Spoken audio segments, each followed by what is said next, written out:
Oke, halo semuanya. Di sini Geologi ada program baru nih, yaitu namanya Ankes. Apa sih Ankes itu? Ankes itu Antediluvium Podcast. Jadi di sini banyak banget nih tim-tim dari Geologi namanya Sobat Ante. Nah, di sini podcast kali ini tuh kita mau ngebahas nih sejarah-sejarah HM3 Antediluvium itu gimana sih? Dari seorang founder kita yang terhormat ini. Gimana Bang? Sehat? Alhamdulillah. Oke, jadi beliau ini namanya Kak Jundan. Dia itu angkatan pertama yang dimana kebetulan lulusan terbaik juga. Sekarang udah proyekan terus ya Bang ya? Alhamdulillah ada terus. Ya itu dia banyak banget sih pengalamannya, banyak banget juga relasinya. Jadi kita pengen banget ngegali gimana sih perjuangannya dia ngerintis himpunan dulu. Bang, dulu waktu awal-awal masuk pertama kali di sini belum ada apa-apa sama sekali Bang, angkatan pertama. Oke, aku mulai. Maaf ya sekali lagi pakainya gua lu ya. Dulu pas awal banget masuk ke PEP tahun 19 itu di IPB masih kosong lah ibaratnya, masih benar-benar berbentuk dari awal. Kita juga belum punya himpunan, apalagi ke tingkat yang lebih tinggi atau BEM ya. Jadi dia cuma terbagi menjadi 3 kelas saja, geologi, tambang dan metalurgi di tahun 2019-nya itu. Belum seperti sekarang yang sudah punya BEM yang sudah set, mungkin himpunan-himpunan seperti Antediluvium yang juga udah set, prokernya jalan, bahkan sampai dia bisa rebranding keluar lah, ikut Prihimagi. Kemarin juga dengar ada yang nulis di Yagi, itu juga udah perkembangannya pesat banget dari tahun 19 sampai ke tahun 2023 yang sekarang ini. Nah, dulu itu kan geologi itu paling pertama banget ya Bang yang terbentuknya himpunannya. Betul. Nah, itu Abang dapat referensi, dapat apa ya istilahnya? Dapat bantuan atau dapat bimbingan dari siapa Bang? Dulu tuh awalnya ceritanya gini ya, sebenarnya ceritanya juga lucu nggak bermutu sih. Awal dulu tuh HMTG mulai dibentuk, kalau tanggal lahirnya kan 21/1/21 ya, tapi untuk pembentukan itu mulai tahun 2020, tepatnya di bulan 9 atau bulan 8 itu saya lupa. Nah itu sebenarnya model gabut aja. Sebetulnya di situ kan kita ngelihat teman-teman yang lain kok punya himpunan. Itu kan masa pandemi ya, jadi kita bener-bener gabut, nggak tahu mau ngapain. Mata kuliah juga dulu karena belum set juga belum se chaos sekarang. Jadi dulu saya ngobrol dengan, kebetulan di situ ketua angkatan saya ada Deva, Satria, Sigit, saya, Gladys dan Teh Airi. Kita cuman gabut-gabut ngebentuk grup. Dulu nama grupnya itu kalau nggak salah Kerangka HMJ dan masih ada sekarang di HP saya.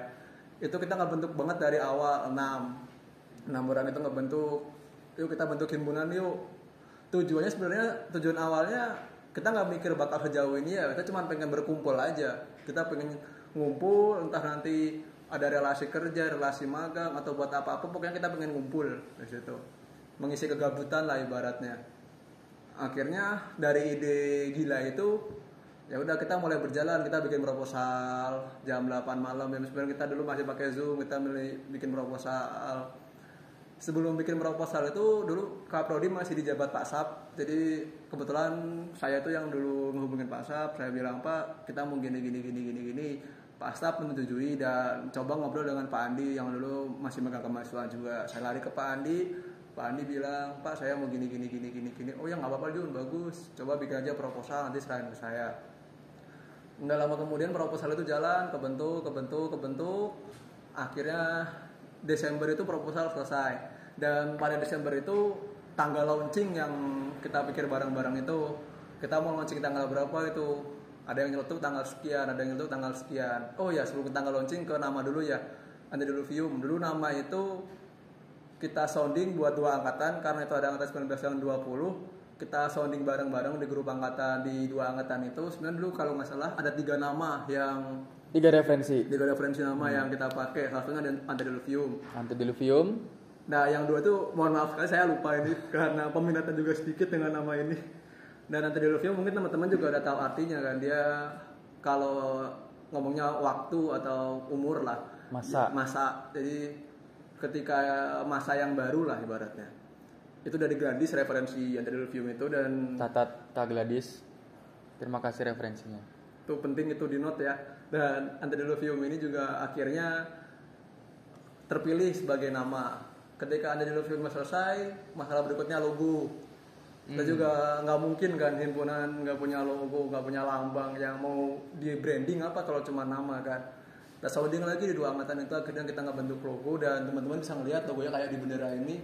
Dan sebenarnya nih dulu sempat dikomen kalau nggak salah sama Pak Sap Pak Beni itu dulu pengen, kita dulu kan punya matabor di lab, gimana caranya matabor itu bisa masuk logo. Oke. Itu saya sama anak-anak udah pusing gimana caranya, udah logo udah jadi, udah disetujui anak-anak. Akhirnya kita ngakalin di sini kalau nggak salah. Kita sebut ini di logo yang lingkaran ini. Nah, di sini. Di sini kita sebut di sini matabor. Oke.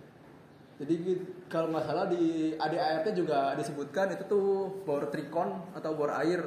Jadi setelah logo itu kita ngeluarin bor, dulu masalahnya cuma di masalah mata bor itu yang dipertanyakan kenapa nggak jadi icon. Akhirnya kita ulang-alik. Kita ngebor terus ya. Nah, padahal kita kan puncak dari kegiatan, kalau dulu Pak Sa bilangnya puncak dari eksplorasi itu bor. Jadi kalau bisa masukin, ya mungkin Palu dan Kompas kalau mainstream kan, jadi udah kita masukin bor di situ. Akhirnya di ACC lah untuk si logo ini. Kemudian untuk tanggal juga sebenarnya kita nggak ada wangsit untuk tanggal ya. Kita cuma ngelihat, wah ini kalau di launching di akhir tahun sepertinya kurang meriah ini.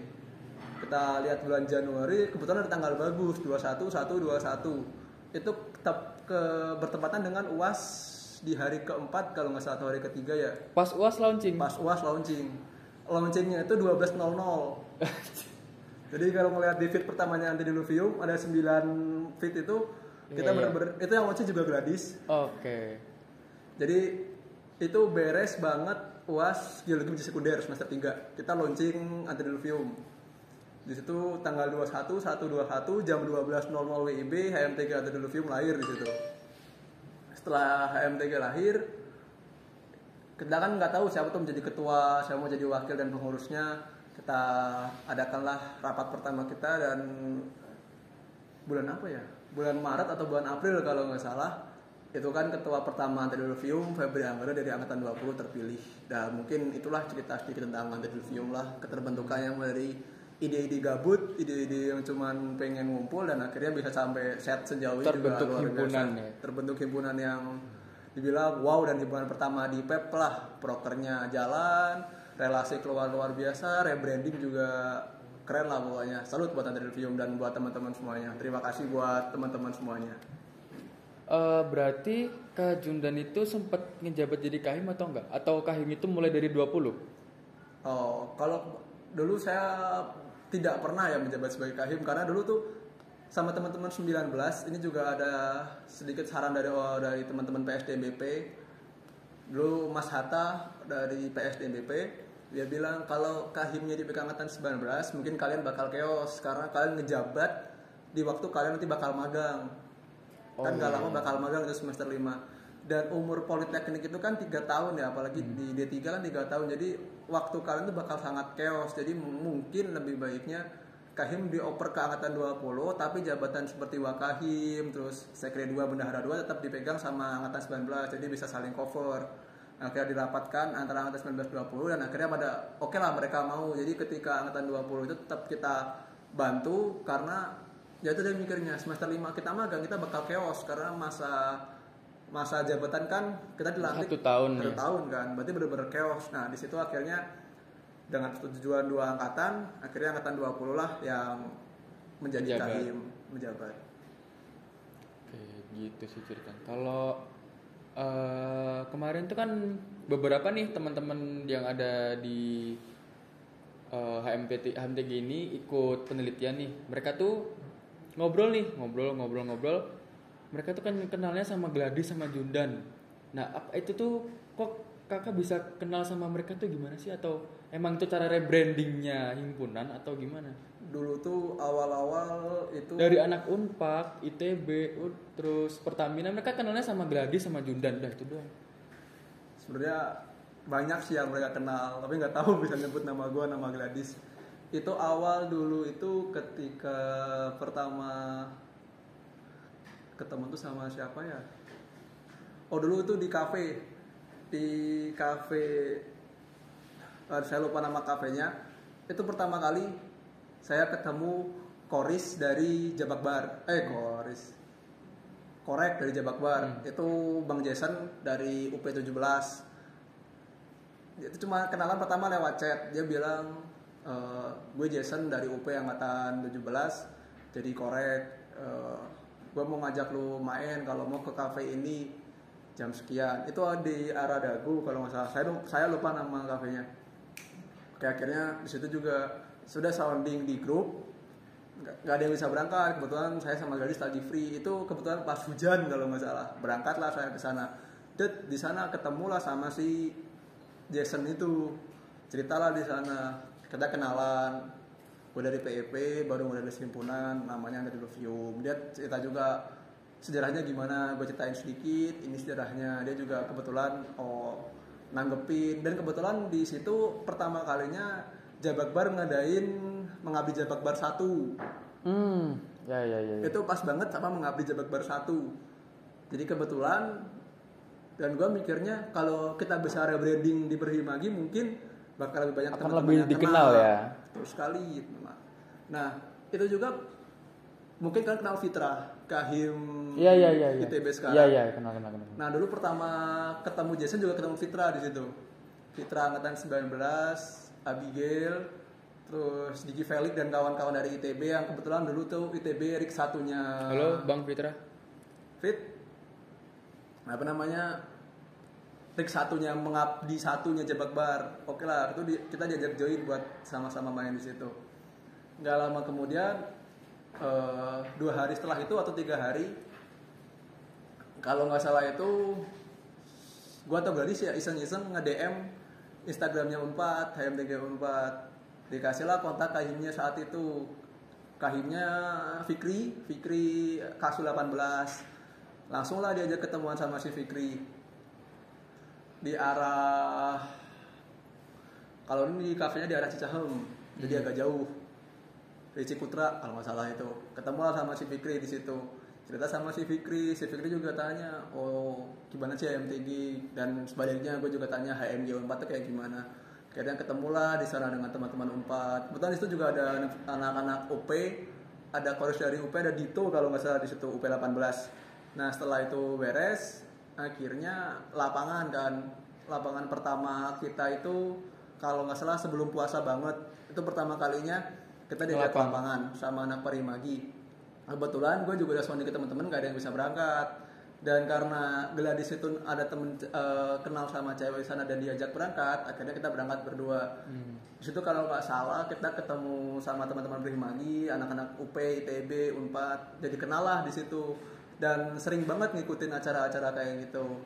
Kemarin juga Mengabdi 1 juga teman-teman dari HMTG pada kesana ya, dan kebetulan saya juga tidak bisa hadir di situ karena ada proyek di Belitung saat itu. Jadi teman-teman yang berangkat itu ada Gladys, Aziz, Dandi, Fasya, Gita, dan kawan-kawan yang lain yang mewakili PEP. Nah, itulah pertama kalinya PEP branding di Berhimagi, terutama Antidiluvium branding di Berhimagi. Dan mulai saat itu kenalah kita dengan orang-orang Berhimagi. Makanya mungkin teman-teman sebenarnya kalau anak-anak Unpad, Pakuan, Pertamina, Trisakti sering nyebut nama gua atau Gladys ya, yang paling sering keluar sama mereka kita berdua. Jadi apalnya ya cuman gua, tapi sebenarnya setelah angkatan bawah itu masuk, jadi mungkin channel lebih banyak terbentuk di situ. Karena kemarin ngobrol pun mereka pada nanyain, si Jordan sekarang gimana, Gladys sekarang gimana? Itu mah udah nggak usah dipikirin Bang, mereka udah pada ada kerjaan sendiri-sendiri, udah ada tempat buat cari cuan sendiri. Berarti ibaratnya kayak kita nih baru banget lahir terus kita masuk ke temu sama circle-circle yang orang-orang gede-gede semua. Nge-brandingnya juga baru-baru banget. Baru buat ke branding gitu. Makanya nggak nyangka aja bisa sampai segini tuh, luar biasa PEP lah. Terutama Antidiluvium ya, PEP-nya juga luar biasa, tapi di sini Antidiluvium lebih luar biasa sih untuk kasus seperti ini. Dalam jangka waktu berapa tahun ini? 3 tahun lah ya, bisa nge-branding sampai sekarang Antidiluvium udah dikenal sama Berhimagi itu udah wow lah ibaratnya. jabat bar tau lah di Bandung tuh nggak cuman ITB Unpad, kita ada PIP yang dan itu ada Antediluvium, dan mungkin di Indonesia juga mungkin tau lah Antediluvium, walaupun teman-teman di luar ya saya nggak bermaksud sombong ya, kenalnya cuma sama gua sama Gladi, bahkan teman-teman dari UGM, dari dulu teman dari UNG, dari Sumatera ya mungkin cuman kenalnya gua karena dulu nge-branding lebih luar biasanya ketika kan, Haornas Yoi. Itu kita branding habis-habisan, dan mungkin dulu juga dapat pesan HMTG dari Mas Pur Itats angkatan 18 yang sekarang HMTG Itats sudah apa ya beratnya, sudah mungkin namanya udah nggak ada ya Itats secara hukum, secara legalitas, tapi HMTG Itats tuh masih kita kenang sebagai salah satu himpunan geologi Indonesia. Mas Pur dulu bilang gini, buat teman-teman yang baru lahir teruslah berkembang, teruslah apa namanya mencari pengalaman, mencari sesuatu yang baru, karena ITATS mungkin nggak ada, tapi mungkin dengan nggak adanya ITATS muncul himpunan-himpunan baru yang mungkin bisa lebih settle, lebih baik daripada ITATS, dan bahkan lebih baik untuk Perhimagi nantinya. Buat Mas Pur, terima kasih pesannya Mas, sukses selalu Mas Pur. Terima kasih Mas Pur. Buat ini Kak, kendalanya tuh maksudnya kita juga baru banget terjun nih, pasti banyak banget dong kayak rintangannya, entah rintangan dari diri sendiri ataupun dari luar, kan pasti ada halangan-halangan yang mungkin bisa ngehambat terbentuknya himpunan gitu. Kira-kira kalau dari kakak sendiri pribadi, menurut kakak masalahnya atau hambatannya itu apa? Menurut kalau dari masalahnya, karena ini himpunan baru ya, jadi ibaratnya mau ngapain nih sih himpunan tuh? Gak tuh tujuan bikin himpunan tuh mau apa sih? Ya kalau cuma buat ngumpul-ngumpul doang, apa perlu himpunan? Nah, menumbuhkan jiwa peduli sama himpunan itu yang susah. Dulu zaman gue akuin susah banget buat ngadain pertemuan himpunan ini itu ya, karena waktu dan lain sebagainya, belum tahu fungsi himpunan. Dan sekarang mungkin di tahun 2022, 2003, 2021 bahkan lebih enak untuk menemukan apa arti himpunan itu ya, karena himpunan sudah kebentuk, sudah ada pondasinya. Sudah ada pondasi, jadi tinggal kita ibaratnya kalau kita ngecat ya ngecat ulang aja. Bagian mana yang jelek kita bagusin, bagian mana yang masih kasar kita amplas. Dulu sebenarnya kami angkatan 19 itu cuma pengen bikin rangka beton lah ibaratnya. Ya, istilahnya kayak petaknya dulu dulu dibikin dulu, nanti biar diterusin sama yang lainnya. Tuh, kita cuma pengen bikin coupling sebenarnya. Ya, couplingnya. Nanti yang biar teman-teman yang lain ketika udah ngerti apa arti himpunan, udah tahu fungsi himpunan apa, mereka yang mengisi ya. Mungkin sekarang dari coupling petak itu udah mulai kebentuk lantai pertamanya, udah mulai diisi perabot, lemari, sofa. Mungkin nanti angkatan selanjutnya akan membentuk atribut lain. Itu mungkin bakal menjadi sesuatu yang membanggakan buat HMTG sendiri. Dengan umur yang masih pendek, tapi kita udah punya set, udah bisa branding keluar, ya itu luar biasa lah pokoknya kita lah. Oke. Jadi hambatannya mah lebih ke kepedulian ya intinya, kepedulian buat membentuk himpunan. Sejauh ini Kak, apa yang kakak rasain tuh ngelihat HMTG yang sekarang sama yang dulu? Perbedaan yang mungkin bisa dibilang signifikan tuh apa? Yang gue rasain ya, gue bangga sih sama HMTG dan nggak bisa mengungkapkannya dengan apa-apa ya. Yang dirasain ya pertama dari mulai segi keaktifan anak-anak aja udah beda gitu loh. Proker HMTG sekarang ramai ibaratnya, banyak yang mau ikut, banyak yang berpartisipasi. Itu udah cukup menurut gue. Yang paling penting kan tujuan dari HMTG ini mengumpulkan, berpendapat, beraspirasi sama-sama, action sama-sama. Nah itu udah dapet di HMTG ini, jadi tinggal kita gimana mempertahankannya, bahkan meningkatkannya menjadi lebih baik. Mungkin itu yang paling kerasa, yaitu keaktifan anak-anak untuk ikut event himpunan tuh luar biasa menurut saya lah, bangga saya. Kalau dari kampus-kampus lain kan himpunan tuh ibaratnya kita nih butuh ilmu di himpunan nih, butuh relasi juga di himpunan. Nah, apakah itu bisa diterapin di HMTG Antediluvium? Kalau untuk ilmu dan relasi bisa diterapkan. Kebetulan kan angkatan pertama, angkatan saya kan sudah ada yang bekerja di tempat masing-masing. Sebagian besar bekerja semua lah itu. Sudah hampir 80%, 90% sudah bekerja ya. Nah, Dan teman-teman di bawah seperti angkatan 21, 20, 22 juga kan sekarang sudah bernaung di HMTG ya. Ya kita bisa membagi ilmu di situ dengan sharing. Seperti kemarin teman-teman pernah ngundang Bram sama Gladys untuk ngisi webinar, itu juga salah satu media membagi ilmu, bentuk menjalin relasi. Kemudian juga kemarin saya bisa ngebawa anak-anak 4 itu buat ke Bangka Belitung, itu juga menjalin untuk lebih ke depannya ke proyek atau ke kerjaan, mengenalkan mereka ke dunia luar. Pokoknya jangan sampai putus aja gitu loh. Ya kalau kita ada sesuatu yang bisa di-share, kita share. Kita punya apa yang kelebihan yang harus diturunin, kita turunin.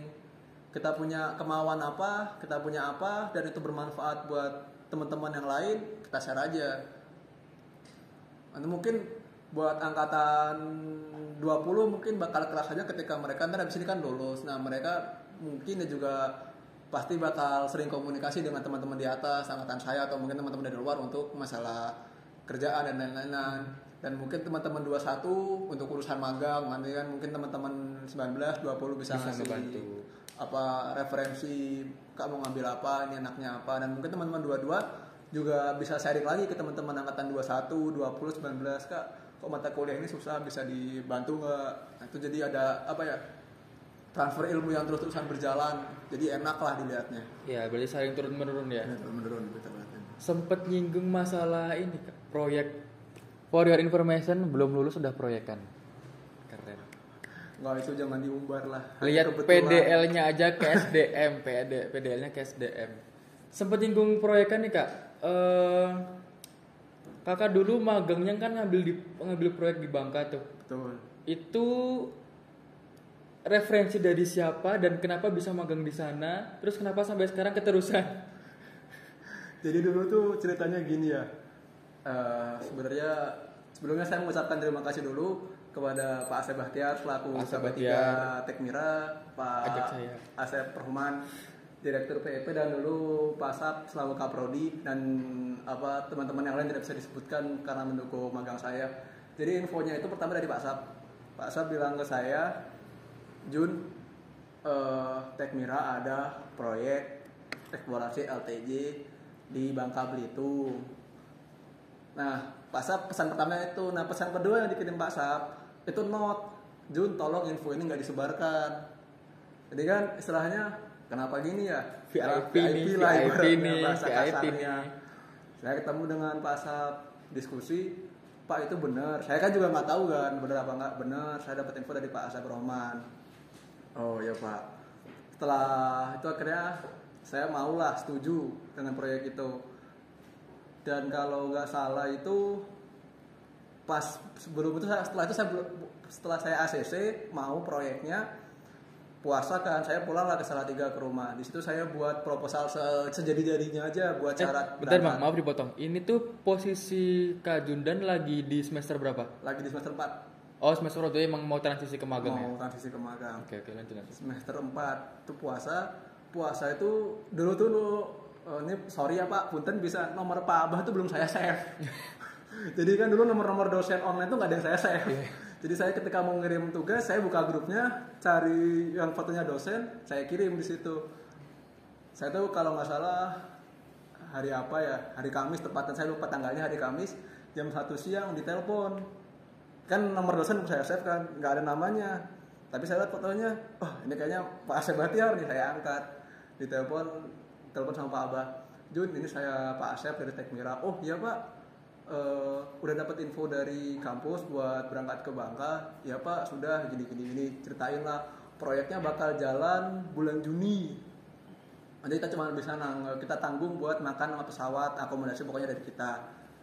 Kalau mau tolong bikin proposalnya, nanti kasihin ke Kak Prodi. Oh siapa?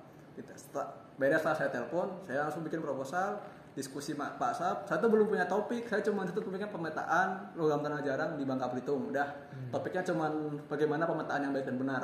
Saya kirim, karena itu butuh cepat. Alhamdulillah proposal saya tanpa basa-basi ini langsung itu langsung di ACC teken lah. Berangkatlah saya ke Bandung di bulan Juni itu. Hari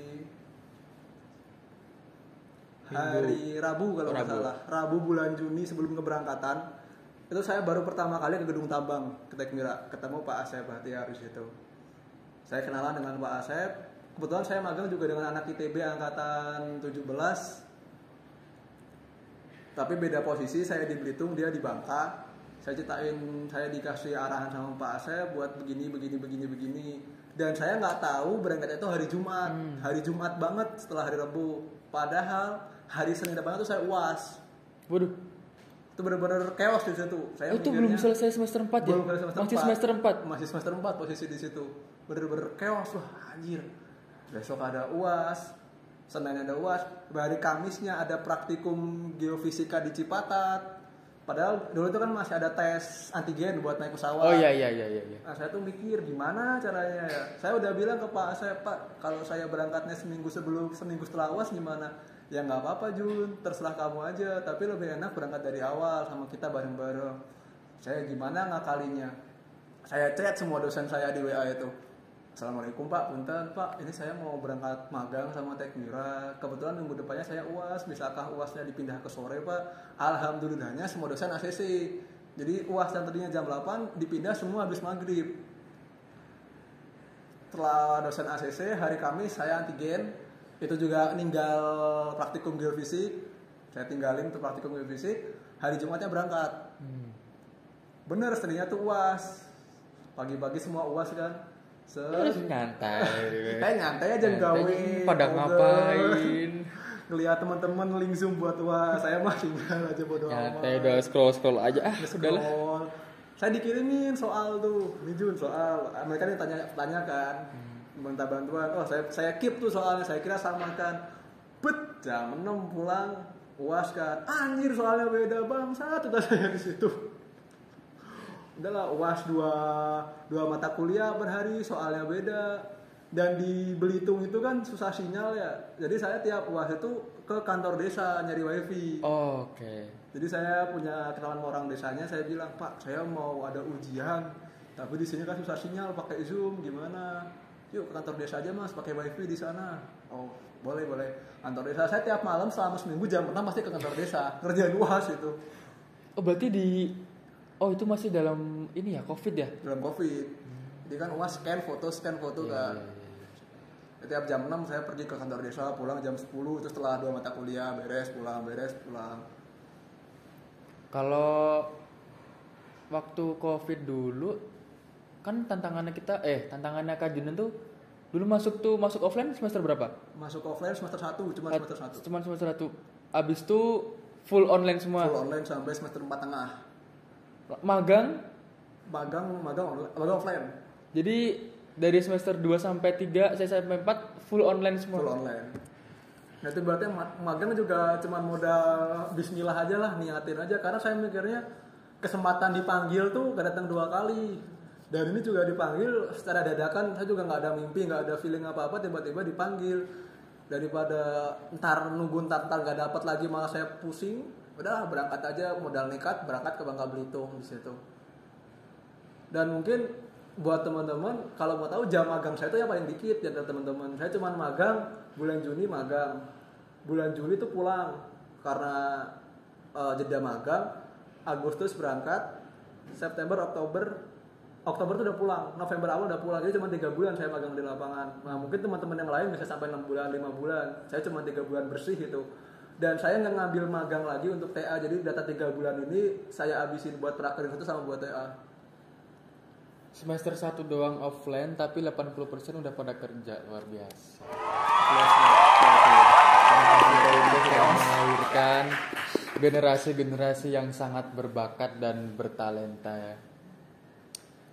Jujur bahwa saya tuh 3 semester online jadi nggak tahu apa-apa. Teman-teman di sana juga support, udah nggak apa-apa, yang penting jalan aja dulu sama kita, ntar ilmu mah dibajain di lapangan. Nah di situ saya baru belajar yang benar-benar belajar secara offline di lapangan langsung bersama orang-orang hebat lainnya. Jadi ibaratnya saya tuh cuman anak bawang lah ibaratnya. Saya ibaratnya Jun ambil tanah, ya saya ambil karena saya nggak tahu apa-apa. Nah itu udah dijelasin ternyata tanahnya itu mineralnya ini. Jun jalan ke ujung di sungai ada apa? Saya jalan sendiri ke ujung. Ngambil sampel. Saya belajar di situ. Jadi situ udah alhamdulillahnya Saya kalau buat saya 1 bulan di Belitung itu bisa mengganti semester saya yang online lah, walaupun masih kurangnya banyak, tapi setidaknya saya tahu realnya lapangan tuh kayak gimana. Pengalaman secara langsung lah ya. Pengalaman secara langsung di situ. Apalagi kan waktu semester 1 tuh mata kuliahnya pasti yang basic-basic kan, geologi Basic, dasar, terus stratigrafi semester berapa sih? Semester 2 ya. Pokoknya makul-makul yang dasar lah ya pasti. Bener-bener Itu dasar. bener-bener basicnya geologi banget. Sedangkan penjurusan kita kan udah mulai masuk ke semester 2 sampai yang ke-4 itu baru penjurusan itu eksplorasi, Baru ngebor, absennya di situ. terus mata kuliah biji. Tapi hebat banget sih kalau bisa ngegantiin Sebenarnya bukan ganti ya, istilahnya menambal sedikit lah. Kalau mengganti nalangi terlalu jauh, nalangin kalau bahasa nalangi, Jawanya. bahasa Jawanya nalangi. Cerita Lang City. Kan sekarang nih Kak Judan udah terjun nih di dunia kerja. Nah itu tuh apa sih kultur baru di dunia kerja dan kira-kira hambatannya tuh apa? Sebenarnya ini buat teman-teman, saya kalau kerjanya bukan di kontraktor atau owner di tambang ya, saya di konsultan pertambangan di Geomulia Persada. Untuk kultur kalau kita di konsultan mungkin agak berbeda dengan teman-teman perusahaan, karena kalau di konsultan itu sebenarnya kerja kita mah bebas, freelance lah ibaratnya. Kalau nggak ada kerjaan lu mau ngapain terserah lu, tapi ketika ada kerjaan, misal hari ini masuk pagi, Jun kerjain ini, malam harus beres, mau nggak mau kita geber 1 malam itu beres sebelum besok paginya presentasi. Walaupun kadang-kadang kerjaan itu nggak ada, tapi sekalinya ada dia bisa Langsung jebret banyak banget. bisa ngejebret banyak banget. Dan kalau di konsultan kan kita lebihnya ke dokumen pertambangan ya, FS, RKAB, reklamasi, laporan eksplorasi, AMDAL dan kawan-kawan. Itu ya mungkin teman-teman tahu bukan rahasia umum bahwa banyak perusahaan yang kadang-kadang dokumennya banyak yang miss. Jadi di situ gimana caranya dokumen jadi dengan data yang ada. Semisal kita udah coba kontak sama orang sananya tapi datanya tetap kurang memadai, ya nggak tahu caranya gimana harus jadi. Ya kita coba ngakalin gimana caranya bisa jadi. Tapi ngakalinya yang nalar ya, dalam artian kita bisa sesuai standar lah. Karena kadang kan mungkin perusahaannya data exposure 10 tahun yang lalu hilang, kita yang mulai lagi, itu yang jadi chaosnya masalah kita. Ya mungkin kayak kalau di perusahaan mungkin kita dituntut untuk disiplin ya, bangun pagi, makan, sarapan, berangkat kerja, pulang sore, laporan. Kalau di kultur di dunia pertambangan, terutama di perusahaan baik kontraktor owner tuh seminggunya tuh udah tertata lah ibaratnya, berangkat jam segini, pulang jam segini, kerjaan kita tuh udah jelas. Misal di foreman produksi, kerjaan kita dia ngawas produksi, di geologis, di main geologis, di pit geologis, kerjaan kita hanya di dalam pit, di area pit. Tapi di konsultan mah kalau saya ibaratnya palu gada, apa lu gak ada gue ada. Mereka butuh FS, kita nggak punya orang-orang yang bisa nyusun FS. Saya baru belajar FS itu mungkin di PB nggak diajarin.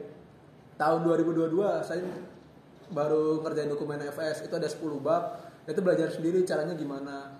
Estimasi sumber daya, mungkin teman-teman di sini udah diajarin dulu ya, pakai software Mainscape atau apa. Sedangkan saya tuh dulu cuman itu online, belum dapat apa-apa.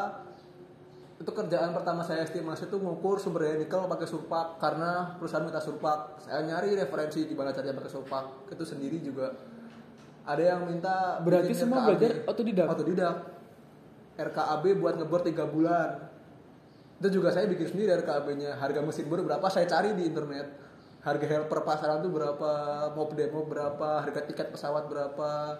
Saya cari semua bikin RKAB sampai keluar angka 3 miliar atau 4 miliar. Kadang-kadang tuh ini cocok gak sih sama harga, bener gak sih gue bikin RKAB-nya, bener gak sih gue bikin laporannya. Tapi ketika dikasih ke senior, mereka cuma ngoreknya dikit-dikit. Berarti ya gue agak bangga aja, berarti bener ya gue tulis. Gak goblok-goblok banget. Pede aja lah pokoknya. Nulis aja pokoknya nama. Kalau dari segi konsultan berarti kita semua job harus bisa masuk ya? Semua job harus bisa masuk, dan kadang kita juga perlu konsultan lain. Misal kayak di konsultan saya sedang ngerjain proyek PLTA Sembakung di Kalimantan Utara. Karena konsultan kami tidak ada yang bisa proyek untuk geohidrologi, kita narik konsultan di Bandung juga, namanya Grafia. Itu teman-teman geohidrologi, jadi kita istilahnya kolaborasi lah. Jadi kalau kita perlu data geohidrologi ke sini, mereka butuh orang-orang geologi bisa ngambil dari kita. Jadi kita sama-sama kolaborasi. Punya proyek survei, saya juga kemarin habis ngurus survei berapa hektar ya di Kalimantan Timur. Kita nggak punya alat survei, kita nggak bantu survei, kita oper ke teman-teman kita di Bogor. Jadi kita saling support aja, saling survei. Jadi ibaratnya kita cuma modal. Jadi kadang-kadang CV satu perusahaan itu bisa pakai CV teman-teman yang lain.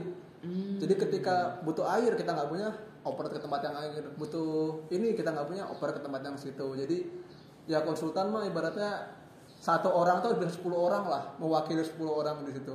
Karena pertama personilnya dikit, di konsultan saya cuma ada 4 orang, itu juga udah seberapa chaosnya. 4 orang aja itu. Megang berapa proyek gitu? Alhamdulillahnya kalau tahun ini yang masuk ada 5 lah, 5-6 bisa masuk ke kita. Itu udah benar-benar chaos dan waktu juga kan. Jadi kan kalau konsultan kan pengen cepet-cepet cair, harus cepet-cepet laporan kan. Nah itu kadang yang bikin kita chaos di situ. Pulang dari lapangan datanya belum apa-apa, bos sudah minta, ya gimana ngakalinya, itu juga permasalahannya sendiri di situ. Tapi kalau dilihat-lihat kayaknya kultur di konsultan sama di industri beda banget ya Bang ya? Beda. Nah, butuh berapa lama supaya Kak Judin bisa menyesuaikan diri di konsultan? Atau emang dari magang udah disesuaiin dirinya atau gimana?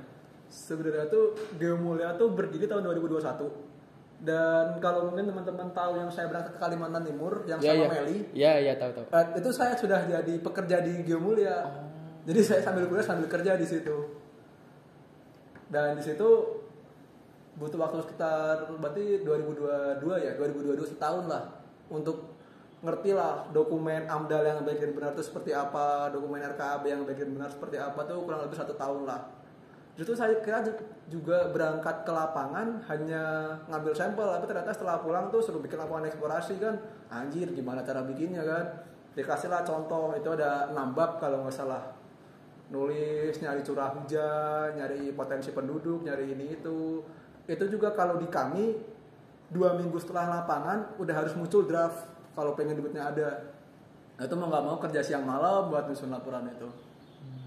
Soalnya dulu pun anak-anak 21 angkatan saya juga pernah dikasihin tugas sama Pak Asep Rahman buat nge-review AMDAL. Kita nih nggak tahu nih AMDAL yang benar gimana, AMDAL yang buruk gimana. Maksudnya standarnya AMDAL tuh kayak gimana gitu loh. Makanya dari segi pengalamannya kakak gitu, kalau misalkan mengenalkan hal yang baru, contohnya kayak RAB yang buat proyek tadi, terus kayak AMDAL, dokumen-dokumen itu penyesuaiannya berapa lama gitu loh. Itu sih yang mungkin bisa jadi tantangannya ya. Ya, itu tantangan tersendiri. Sebenarnya sebelum kita pengen menyesuaikan harus tahu AMDAL yang dimaksud itu apa sih. Dokumen AMDAL tuh kayak gimana dulu bentuknya. Ternyata bab 1-nya ini pendahuluan, bab 2-nya ini. Dokumen eksplorasi bab 1 itu pendahuluan, geologi regional dan lain-lain. Kita harus tahu dulu. Oh ternyata ini bagian-bagian. Terus kita cara memasukkan data kita ke dalam laporan juga harus tahu gimana caranya. Ya penyesuaian saya setahun lah untuk dari nggak tahu, dari cuman baca-baca sampai megang FS sendiri itu juga alhamdulillah setahun lah, plus minusnya setahun. 1 tahun. Mungkin kalau misalkan dari segi masalah-masalah yang dihadapin pasti juga ada plusnya dong. Ya. Nah itu menurut kakak nih, plus yang bener-bener berimpact buat kedepannya itu apa? Dari hal-hal yang awalnya belum tahu, tiba-tiba disuruh ngerjain itu, tiba-tiba jebret kamu kerjain ini ya, impactnya itu apa? Kalau gitu kan ibaratnya kita mau nggak mau kan harus mikir ya, kumaha caranya jadilah ibaratnya. Ya kita browsing, kita chat orang, kita ini itu. Jadi ketika saya tuh nggak tahu, relasi saya tiba-tiba nambah dengan sendiri gitu loh. Saya tanya, ini gimana cara bikin ini? Pak, ini caranya gimana bikin ini? Pak, ini bikin ini gimana? Dikasih referensi, dikasih jurnal. Saya akhirnya, pertama tuh memacu otak, kerjanya jadi cepat. Dan yang kedua yang nggak kerasa tuh relasi saya jadi banyak. Karena kan tiap proyek, kalau di konsultan mah kita bisa main kemana aja ibaratnya. Jadi kenal sama bapak ini, bapak itu, bapak A, banyak relasi di situ. Jadi mungkin relasi-relasi itu bakal berguna buat saya ke depannya nanti, dan buat teman-teman yang di sini juga mungkin bakal bisa berguna juga kalau teman-teman ketika punya relasi atau punya sesuatu yang membuat impact buat teman-teman studi pasti bakal berguna lah. Kalau untuk kan Kak Junan tuh berarti udah mulai terjun di dunia kerja berarti semester berapa tuh? 4, 5 atau 4? 5. 2021 tuh 2021 tuh berarti awal semester 6 lah. oke, awal semester 6. Nah, itu tuh kan online juga. Maksudnya praktikum-praktikum lapang gitu belum pernah sama sekali atau gimana? Oh, kalau itu ceritanya lucu sih yang ini sih. Kalau semester 1 kan saya pernah ke lapangan yaitu karena offline. Nah, semester 2, 3, 4 itu ya mungkin kalau teman-teman 20 ngelihat teman-teman 21 ngelihat kan sekarang di akhir semester pasti ada rencana 5 hari kecepatan kan? Iya, pemetaan. Iya. Nah, itu kan rapel semua mata kuliah tuh. Nah, saya pas pemetaan ini posisi udah dibeli tuh, udah proyek. Jadi saya nggak ngerasain gimana pemetaan yang baik dan benar, gimana estimasi. Bener-bener Lapang sama teman-teman belum ngerasain banget ya. Paling cuma sekali semester 1. Nah, habis itu kan bener-bener kosong lah. Itu kan ada presentasinya. Teman-teman yang lain di sini presentasinya kelompok. Couplingnya ini presentasiin, couplingnya ini. Saya presentasi sendiri. Yang saya presentasiin ya laporan saya selama di Belitung awal itu. Oh gitu jadinya. Jadi bener-bener sendiri. Pasha bilang, Jun, besok ada jadwal presentasi buat ngeganti nilai praktikum lapangan kamu yang 5 hari itu. Lah, saya presentasi apa Pak? Saya kan nggak ikut apa-apa. Ya kamu sana ngapain aja presentasiin aja pokoknya. Di situ akhirnya. Jadi saya benar-benar nggak ngerasain ngedulang. Dulu kan teman-teman cerita ngedulang, main auger, geofisik. Itu saya nggak ngerasain di situ. Tapping kompas. Saya ngerasainnya ilmu yang di dunia kerja langsung malah. Dan tanggung jawabnya di dunia kerja kan juga luar biasa. Kalau yang dipresentasiin pas di magang berarti seminar hasilnya 2 kali atau gimana Bu? Maksudnya? Ibaratnya saya 2 kali seminar hasil. Oh. Yang awal tuh cuman di Belitung tuh mau ngapain sih, tujuan lah ibaratnya. Baru ketika seminar hasil yang benar-benar seminar hasil, saya baru ngejabarin di situ apa yang saya bawa di Belitung. Bang sambil makan aja nggak apa-apa. Sok. Kalau waktu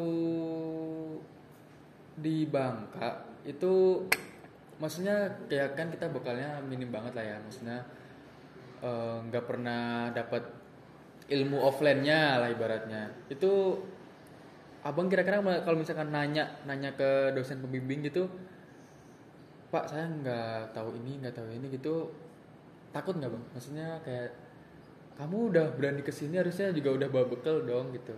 Nah itu juga jadi permasalahan buat saya. Dulu kebetulan dosen pembimbing saya pada Dan Wildan, pembimbing 1, pembimbingnya Padang.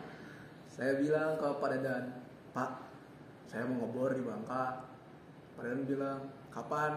Udah di Bangka sekarang. Udah Pak. Oh ya udah, ngebor apa ya Bang Jun? Saya mau ngebor ini Pak, LTJ, soil batuan, soil. Nah Pak Dadan ngasih tips, ngebor soil tuh di sini, notisnya di sini, hati-hatinya di sini.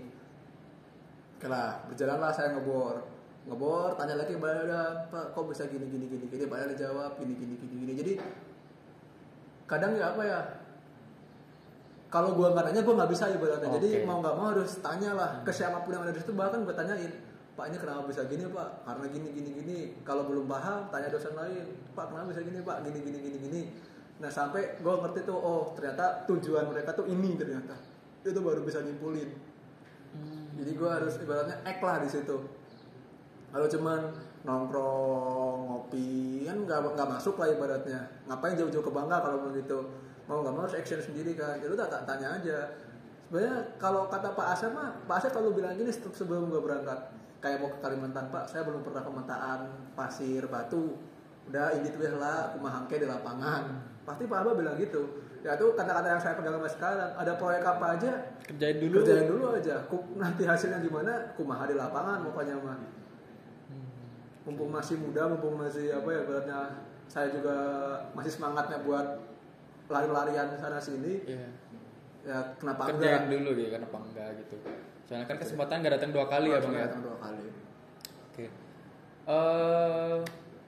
Dari kakak sendiri nih, kira-kira apa ya? Kan kakak juga udah terjun di dunia kerja nih, maksudnya juga udah melalui pendidikan di PEP. Kira-kira apa sih yang harus diterapin nih, kan saya juga udah maksudnya saya sebagai kajunan nih, saya udah ada di industri nih, apa sih yang harus dikasih tahu ke anak-anak di PEP biar mereka tuh nggak kaget atau mereka udah punya bekal gitulah di dunia industri. Oh, baik. Sebenarnya ini yang pengen saya omongin dari awal dulu pas ada acara apa namanya jejak alumni. Oh iya iya iya. Yang ya, saya dulu ngomong pas di Tahura itu kebetulan nggak bisa hadir karena ada acara di Tekmira. Iya iya. Itu tuh mungkin anak-anak geologi sekarang agak ngelirik ke anak sebelah karena Pak Oji. Iya. Itu pasti itu nggak bisa dibohongin. Saya juga sudah sering mendengar kabar burung soal itu. Bahkan banyak yang bilang, Pak, kenapa nggak di geologi aja sih Pak? Pak, kenapa nggak di geologi aja sih Pak? Pak Ahmad Fauzi ya, saya dapat ilmu banyak dari Bapak. Terima kasih banyak Pak. Nah itu sebenarnya kalau saya di posisi kalian, saya juga menyayangkan kenapa Pak Oji ini nggak di geologi, malah kenapa di tambang.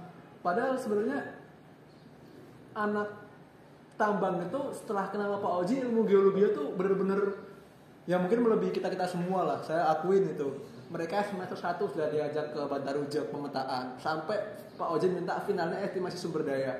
Bayangin semester 1 kalian suruh ngitung estimasi sumber daya. Itu Pak Oji minta finalis itu. Yang kedua penerapan software. Pak Oji nerapin dari awal tuh AutoCAD.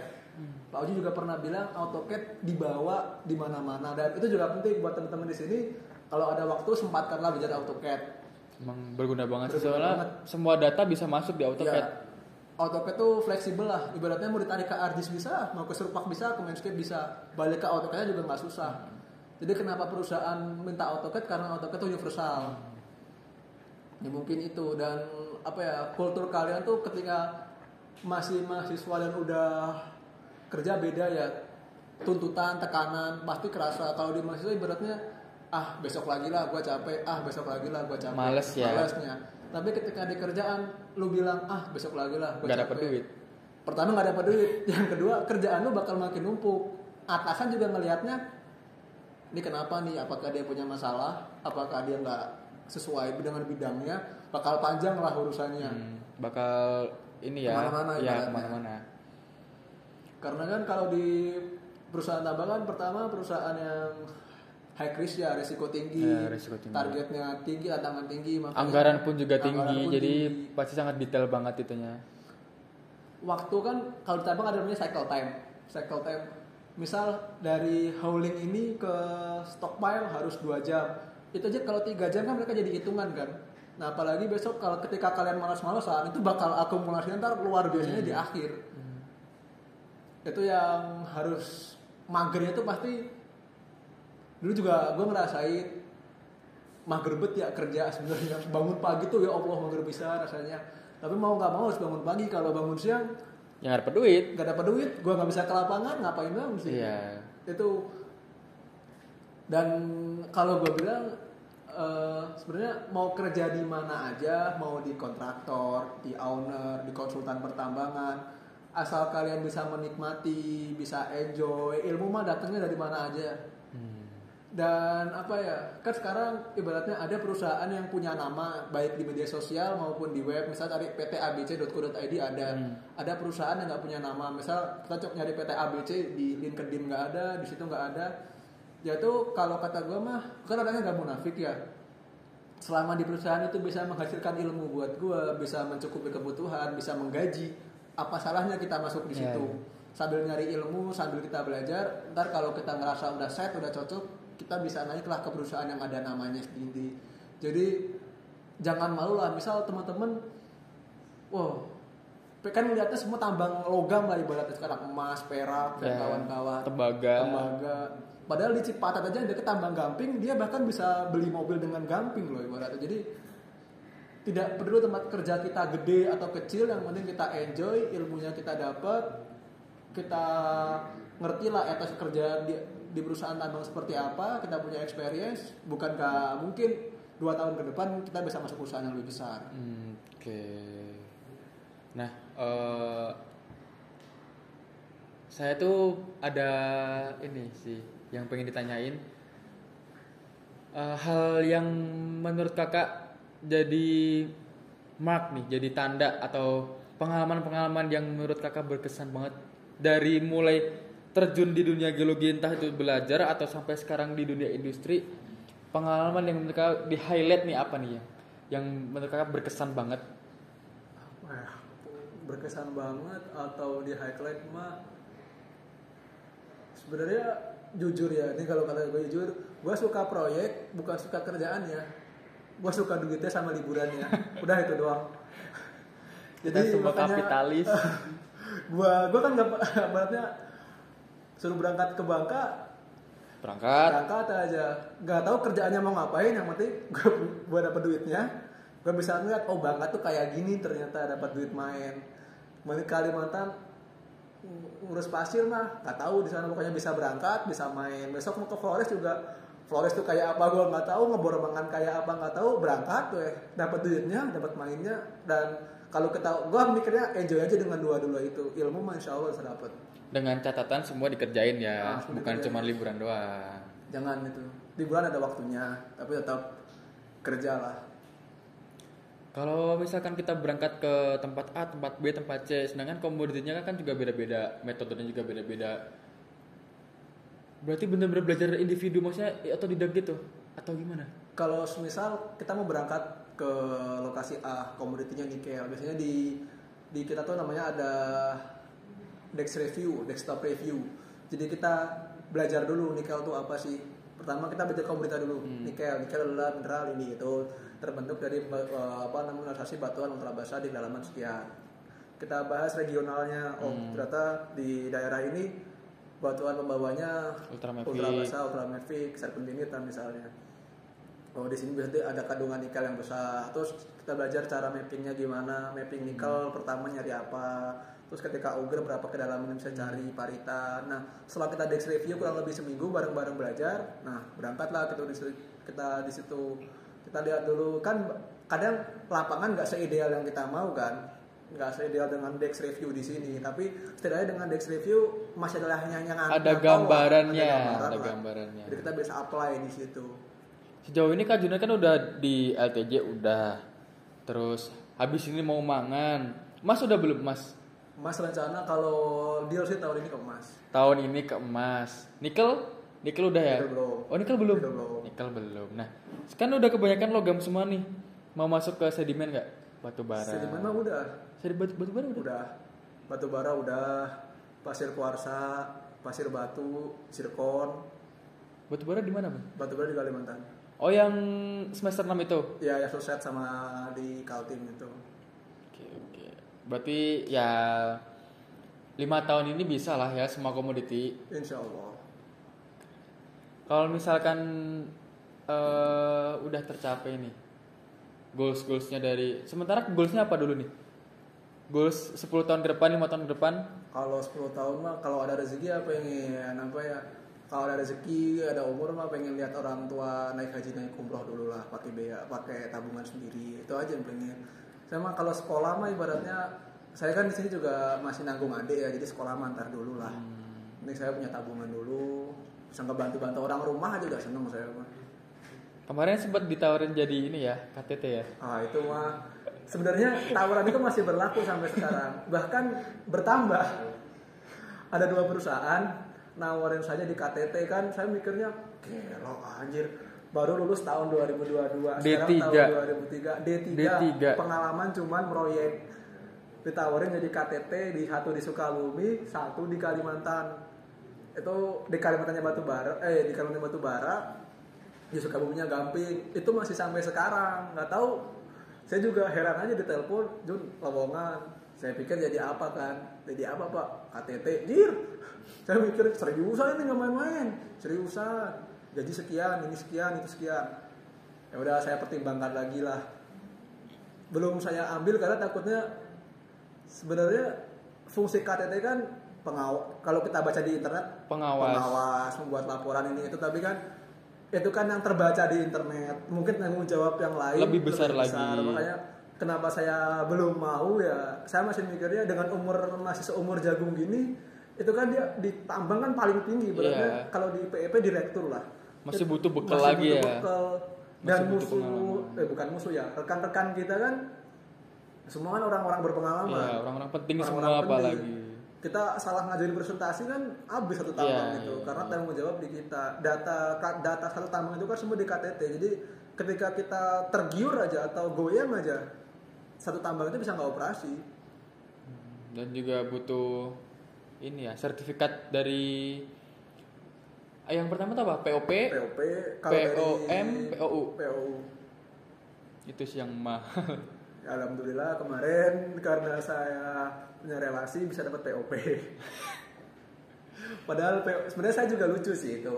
Saya juga mengaku itu juga perusahaannya mikirnya apa ya. POP itu minimal 5 kalau tahun. dari D3 itu 5 tahun. Kalau S1 3 tahun.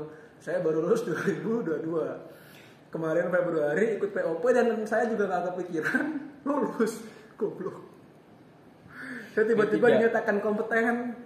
Pas wawancara ini tuh dikasih studi kasus ini itu.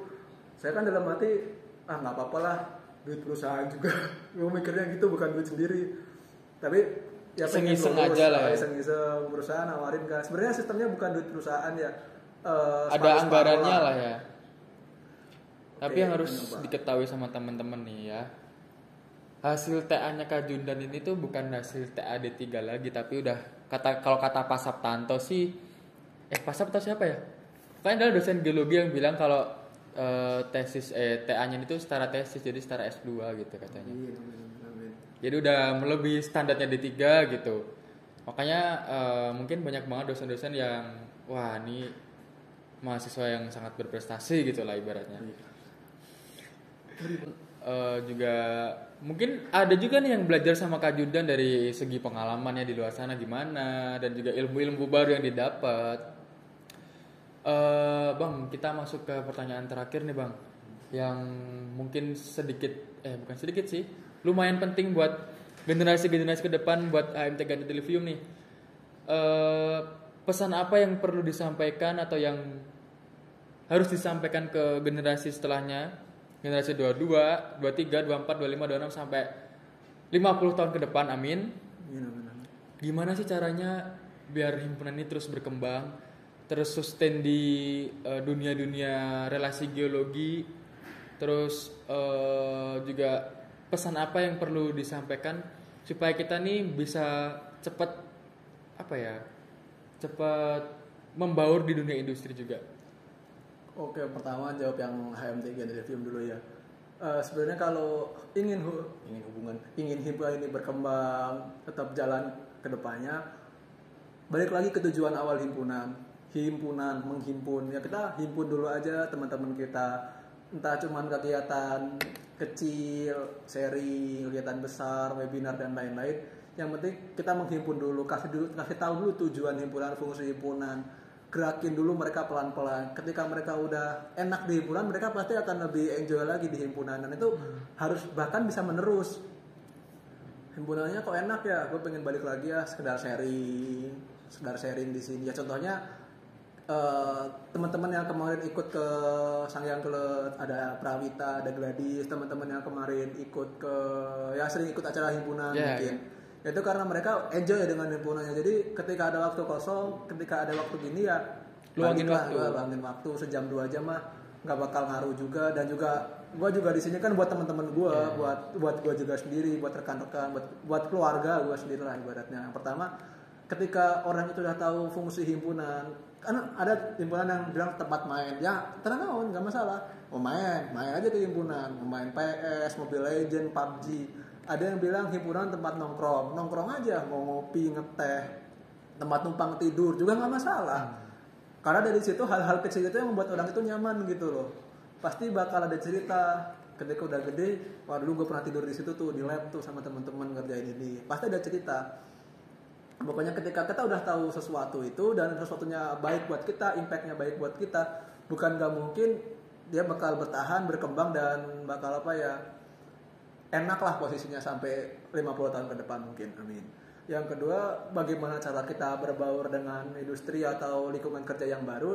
Yang pertama, mindsetnya harus kita ubah dulu. Kita udah bukan, ketika kita magang, mungkin kita masih bisa pikiran, kita punya mindset mahasiswa, kita masih mahasiswa. Tapi perlu diingat, memang kita di situ mahasiswa. Tapi lingkungan kerja kita bukan lagi sama mahasiswa. kita sama karyawan, sama orang-orang yang lebih berilmu, sama orang-orang yang lebih penting, yang mungkin mereka bahkan mungkin bisa seenak jidat sama kita ibaratnya. Namanya juga anak magang, namanya juga anak buah, pasti lakuin aja apa yang mereka suruh, pasti ada tujuannya, nggak mungkin ada manfaatnya. Suruh ngambil batu di sungai, nggak mungkin cuma suruh ngambil doang, pasti ada kita kan misal di sungai ini ada 10 batu mana yang mau diambil kan harus ngerti kan, kita harus bisa apa yang mereka berarti suruh ke kita tuh ada tujuannya, walaupun kadang-kadang kita nggak tahu mereka tuh niatnya ngerjain atau ngebantu kita. Itu ketika masih magang, tapi ketika kalian udah benar-benar lulus, sudah menjadi seorang alumni, mindsetnya benar-benar harus dirubah lagi, karena kalau magang ibaratnya kita masih punya bendera kampus, bendera PEP, masih dibantu. Tapi ketika kalian udah berdiri sendiri, kalian cuma punya nama doang, Jundan, Sindu atau siapa, ya udah kita berjuang dengan nama kita doang, nggak ada embel-embel lagi. Jadi misal kita bisa disitu tunjukin, gua tuh orangnya gini nih, semangat, kerja keras. Ketika di kerjaan kita bisa lebih tinggi lagi, lebih kuat lagi, etos kita lebih bagus, bukan nggak mungkin, bakal dipertahankan, bakal dinaikkan, dipromosikan. Yang penting kita harus cepat, kita lihat lingkungan kerjanya dulu. Oh, ibarat paling gampang, mereka rata-rata jam 8 udah naik bis buat berangkat kerja. Gimana yang gua dulu bangun pagi jam 9, harus bangun pagi jam 5, makan siap-siap, jam 8 harus naik bis. Itu aja, dari hal paling simpel kita lihat dulu kondisi lingkungannya. Oh, kondisi lingkungannya bapak-bapak semua nih, bercandanya kalau ini kelewatan, kita rubah lagi bercandanya. Dan berbaur atau merubah mindset itu bukan sesuatu yang cepet ya, step aja Kak, sambil jalan. Yang penting kita berproses mau di kampus, di keluarga, di rumah, di lingkungan kerja, kita berproses aja. Entah hasilnya gede atau kecil, kita nikmati prosesnya, itu yang paling penting sih. Buat ngebentuk pengalaman juga lah ya. Pengalaman juga, experience. Mungkin cukup sekian dulu obrolan kita hari ini ya Bang ya. Siap. Terima kasih banyak udah nyempetin waktu jauh-jauh ke sini. Sukses terus buat proyekannya. Amin. Terus makin bertambah lah pokoknya ilmu-ilmunya, kesempatan bekerjanya juga. Terima kasih juga teman-teman yang udah nonton. Ketemu lagi nanti kita di episode yang kedua. Bye-bye. Makasih teman-teman semua. Dadah. Sukses.